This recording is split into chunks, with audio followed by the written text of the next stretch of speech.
Hello students, this is the first lecture of income tax and today we will be discussing about basics of income tax. सबसे पहले हम समझते हैं कि tax क्या होता है। टैक्स बेसिकली एक अमाउंट है जो एक इंडिविजुअल पे करता है गवर्नमेंट को। अब हम टैक्स गवर्नमेंट को क्यों पे करते हैं? क्योंकि गवर्नमेंट के लिए जो सोर्स ऑफ इनकम है वो टैक्स ही होता है। गवर्नमेंट जो हम पेमेंट उनको टैक्स के रूप में पैसे करते हैं वो स्पेंड करती है हमें सैलरीज देने में, पेंशन्स देने में, इंफ्रास्ट्रक्चर डेवलप करने में, वॉर सिचुएशंस में जो भी टैंकर्स हैं, जो भी फ्लाइट्स हैं, जो भी शिप्स आप देख रहे हैं, वो सारे इंफ्रास्ट्रक्चर और सारी चीजों पे गवर्नमेंट पैसा खर्चा करती है क्योंकि गवर्नमेंट के पास उसका खुद का सोर्स ऑफ इनकम नहीं है। The only source of income which the government has is tax. So tax is basically the amount which an individual pay to the government. Income tax act basically pass हुआ था 1961 में और वो force में आया था 1962 में। सो तब से लेकर आज तक जो इनकम टैक्स है वो चला आ रहा है। बीच बीच में काफी सारे अमेंडमेंट्स हुए हैं, लेकिन जो हमारा टैक्स है वो बेसिकली पास हुआ था 1961 में और उसको फोर्स में लाया गया था 1962 में। अब हम लोग आते हैं, जो हमारा सब्जेक्ट है उसका नाम है टैक्स प्लानिंग एंड मैनेजमेंट। तो सबसे पहले हमें यह समझना होगा कि टैक्स प्लानिंग होता क्या है। जब भी हम टैक्स पे करते हैं तो हम हमेशा ये सोचते हैं कि हमें कम से कम टैक्स देना पड़े। तो tax planning is all about how to save tax, किस तरीके से हम कहाँ कहाँ डिडक्शंस, कहाँ कहाँ छूट ले सकते हैं। अब आता है टैक्स मैनेजमेंट। टैक्स मैनेजमेंट का मतलब होता है टाइम से टैक्स पे करना, टाइम से आईटीआर फाइल करना, टाइमली टैक्स को मैनेज करना प्रॉपर तरीके से, ताकि हमें कोई भी आगे चल के दिक्कत ना आए। So tax planning and tax management are very two different things.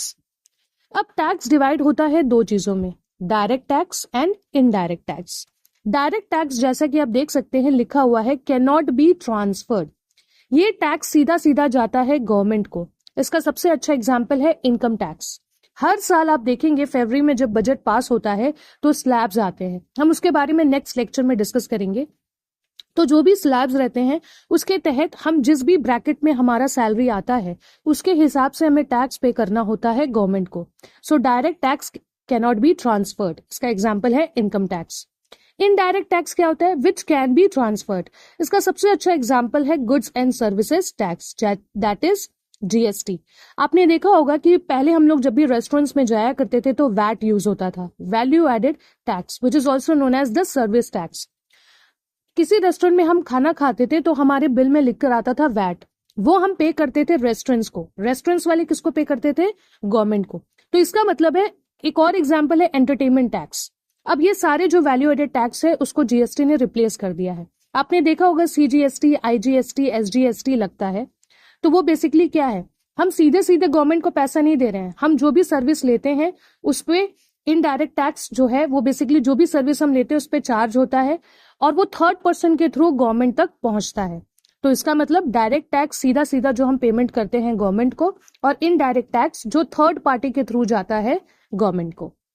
उसके बाद आते हैं, हम लोग बेसिकली टैक्स प्लानिंग में पढ़ने वाले हैं, अगर हम देखें तो हेड्स ऑफ इनकम, हमारा इनकम का स्रोत कहाँ से है। सबसे पहले इनकम फ्रॉम सैलरी, फिर आता है इनकम फ्रॉम हाउस प्रॉपर्टी, उसके बाद आता है बिजनेस एंड प्रोफेशन, फिर आता है इनकम फ्रॉम कैपिटल गेन। यहाँ पे आप देखेंगे फ्रॉम की स्पेलिंग गलत हो गई है तो वो थोड़ा सा मिस्टेक हो गया, उस पर ध्यान मत दीजिएगा। इसका पूरा नाम है इनकम फ्रॉम कैपिटल गेन्स, ठीक है। और लास्ट जो हमारा सोर्स है वो है income from other sources. So these are the 5 sources basically from where we are going to get our income.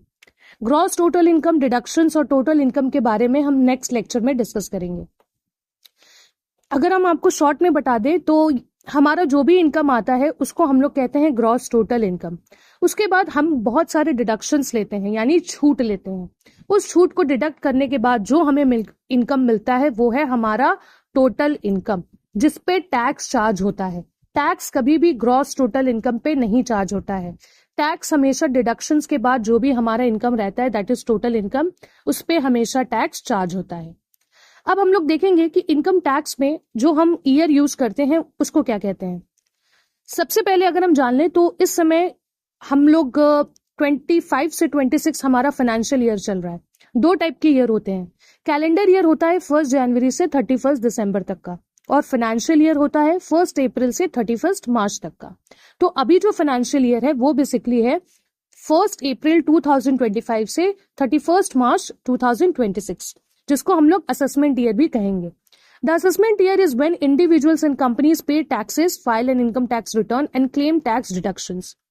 यानी इस साल हम सारा अपना इनकम टैक्स रिटर्न है, जो डिडक्शंस है, इस साल हम सब चीज के लिए फाइल करेंगे। किस इनकम पे फाइल करेंगे? प्रीवियस ईयर की इनकम में। The previous year is when individuals और business earn income, profit from investment, return and income losses. यानी जो हमने 2024-25 में पैसा कमाया है वो हमारा प्रीवियस ईयर है। उस ईयर की इनकम पे हम असेसमेंट ईयर में टैक्स और इनकम टैक्स रिटर्न के लिए फाइल करते हैं। आई थिंक आपको समझ में आ गया होगा। ये जो साल है हमारा 25 से 26, ये हमारा असेसमेंट ईयर है, जिसमें हम इनकम टैक्स रिटर्न फाइल करते हैं, डिडक्शंस के लिए अप्लाई करते हैं। किस इनकम पे फाइल कर रहे हैं? प्रीवियस ईयर की इनकम पे, यानी जो हमने 24-25 की इनकम है उस पे हम 25-26 में रिटर्न फाइल कर रहे हैं। आई होप आपको ये कॉन्सेप्ट बहुत अच्छे से समझ में आ गया होगा। बहुत ही बेसिक तरीके से मैंने इस कॉन्सेप्ट को समझाने की कोशिश की है। नेक्स्ट लेक्चर में हम लोग रेसिडेंशियल स्टेटस के बारे में बात करेंगे और कुछ और कॉन्सेप्ट्स के बारे में बात करेंगे। Thank you.